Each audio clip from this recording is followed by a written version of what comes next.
د موسمونو بدلیدو سره هغه کسان چې له مخکې د تنفس ستونزې لري زیات اغېزمنېږي.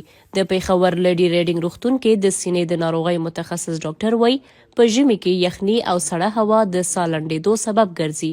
هغه زیاتوي چې دا ناروغان باید د ماسک اچولو ترڅنګ ټولنیزه فاصله مراعات کړي. چې کله موسمي تبدیلی راشي نو موسمي بیماریانې هم زیاتې شي. کې لږ شان ده کې چې کم زمونږ د ساه واله مریضان دي د ساه واله مریضانو بیماریانې زیاتې شي. هغه بیماران چې کم ته د ساه ناروغۍ وي لکه مونږ هغې ته COPD کرونیک obstructive pulmonary disease چې کم دایمي نفس تنګي وي یا ازما والا کم بیماران وي نو هغو ته د وایرل انفیکشن زیات شي. ځکه د ژمي په موسم کې اکثر د بیماریانې زیاتې شي. د هغې وجوهات دا دي چې د ژمي په موسم کې مونږ لږ ډېر زیات ټول خلک نږدې پاتې کیږي او وینټیلیشن پراپر نه وي، کمرې بندې وي، نو د هغې نږدې پاتې کېدو د وجې نه چې کم یو قسم په کور کې بیمار شي د هغې نه زیات تر خلک هغو نورم بیماران شي. د ډاکټر په خبره د 15 کلونو نه کم عمر او له 50 نه زیات عمر لرونکو ته په دې موسم کې زیات مشکل پیښیږي. دا څومره چې کم د ساه واله ناروغۍ دي نو دا اکثر چې کم دي خلک یا د خوراک سره یا چې کم دی د فروټ سره ریلیټ کوي، خو داسې څه وجوهات نشته. ځینې د ساه بیمارۍ لکه چې کم استماټیک خلک وي هغو ته چې کله هغو داسې سټرس فوډ یا داسې څیزونه والي یا مرچ مسالې استعمال وکړي نو د هغو کف سیوا کیږي. دلته بستر ناروغان وایي چې لږ وګرځي نو په ساه اخیستو کې ورته تکلیف محسوسیږي. ما کافي علاج وکړ، پرایویټ ما وکړ، اسلام آباد معروف هاسپیټل نه ما وکړ، دلته پېښور کې مونږ کړی دی.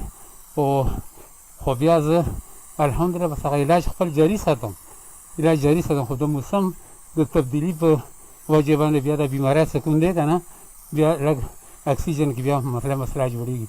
نو زه لږ لکه وخوځېږم یا اوچتېږم یا واشروم ته ځم یا منځه ته بیا دې وجې نه ما لږه سانس کې تکلیف ورځي. زما لا اول وچ ټوخې واسې او هغې نه پس بیا زه دلته ډاکټر له رالم څو ډاکټرانو له دوی مې خوړه بس هغې منځ کې ما ته د ساه تکلیف شو بس هغه بیا زه دلته ایمرجنسي ته راوستم.